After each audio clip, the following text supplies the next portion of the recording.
প্রশ্ন। আসসালামু আলাইকুম। ওয়ালাইকুম আসসালাম।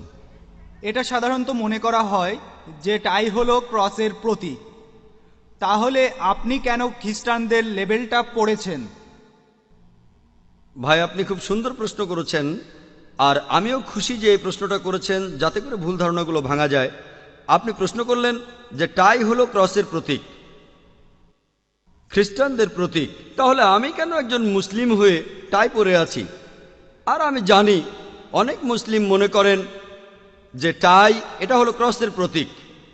তবে আমি বিভিন্ন ধর্মের উপর একজন ছাত্র। খ্রিস্টানদের কোনো ধর্মগ্রন্থেই একথা উল্লেখ করা নেই যে গলার টাই হলো খ্রিস্টানদের ক্রসের প্রতীক।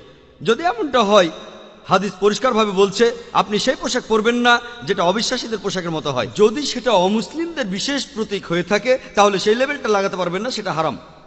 আপনি বাইবেলে এমন কোনো কথা পাবেন না, বাইবেলে কোনো অনুচ্ছেদে এই কথা পাবেন না যেখানে বলা হয়েছে যে গলার টাই হলো ক্রসের প্রতীক। আমি আরও জানি যে অনেক মুসলিম পশ্চিমা কালচার পছন্দ করেন না, তাদেরকে দোষ দিচ্ছি না। আমি যেটা বলবো, আপনি যদি দেখেন অমুক জিনিসটা ক্ষতিকর, যদি আপনি দেখেন পশ্চিমারা কোনো খারাপ কাজ করছে, আপনি সেটা প্রতিবাদ করবেন।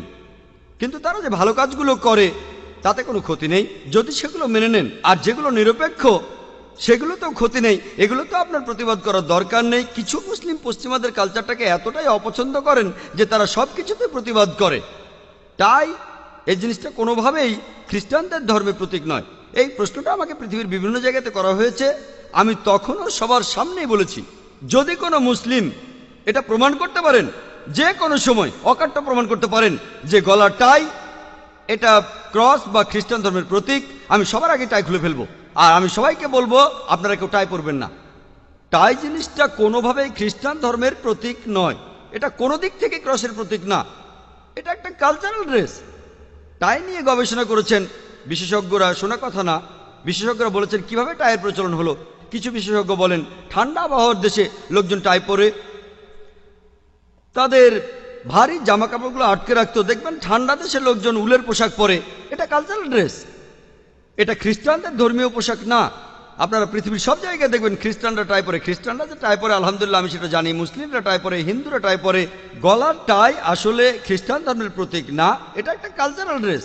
আর মুসলিমদের অনুমতি দেওয়া আছে যে তারা সেগুলো করতে পারবে যে জিনিসগুলো ইসলামিক শরিয়ার বিরুদ্ধে যায় না। যদি সেটা ইসলামিক শরিয়ার বিরুদ্ধে যায়, যেমন হাফ প্যান্ট পরা, এটাও পশ্চিমাদের একটা কালচার। আমরা মুসলিমরা এটা পরবো না, কারণ পুরুষদের জন্য হিজাব বা আওরা হলো নাভি থেকে হাঁটু পর্যন্ত। মুসলিমরা শর্টস পরবে না, এটার অনুমতি নেই। আপনি গাড়িতে চড়ছেন, গাড়ি আবিষ্কার করেছিল খ্রিস্টানরা, পশ্চিমারা। আমি কি বলবো খ্রিস্টানরা গাড়ি আবিষ্কার করেছে তাই আমি এতে চড়বো না? প্লেনের ক্ষেত্রে একই কথা, সেখানেও কি এই কথা বলবো না? যে জিনিসগুলো শরিয়ার বিরুদ্ধে সেগুলো করব না। টাই জিনিসটা কোনোভাবেই খ্রিস্টান ধর্মের প্রতীক না। গলার টাই, লোকে বলে এটা নাকি ক্রসের মতো দেখতে। টাই খুলে উপরের অংশটা সোজা করে ধরেন, ক্রসের মতো দেখাবে। আমি বলি আপনারা যে কুর্তা পরেন সোজা করে ধরেন, সেটা আরো বেশি ক্রসের মতো লাগবে। তাই আপনি নিজের কল্পনা দিয়ে চলবেন না, ও কুর্তা তো ক্রসের মতো দেখতে তাই আমি কুর্তা পরবো না। এটা কি বলতে পারি? এমন কথা কি বলতে পারি?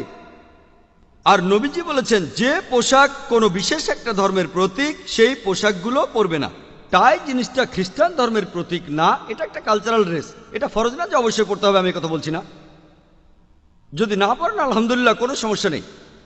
তবে আমি মাঝে মধ্যে পশ্চিমা দেশে যাই, এটা পড়লে অনেক রকম সুবিধাও আছে। আর ইসলাম যদি নিষেধ না করে সেটা পড়তে আমার আপত্তি নেই, কিন্তু ইসলাম যদি নিষেধ করে আমি এমন কিছুই পরব না যেটা ইসলাম নিষেধ করে, আমার লাভ হলেও না। তবে এই গলারটাই আলহামদুলিল্লাহ ইসলামে এটার অনুমতি আছে, তাই এটাতে কোনো সমস্যা নেই যদি মুসলিমরা টাই পরে। আশা করি উত্তরটা পেয়েছে।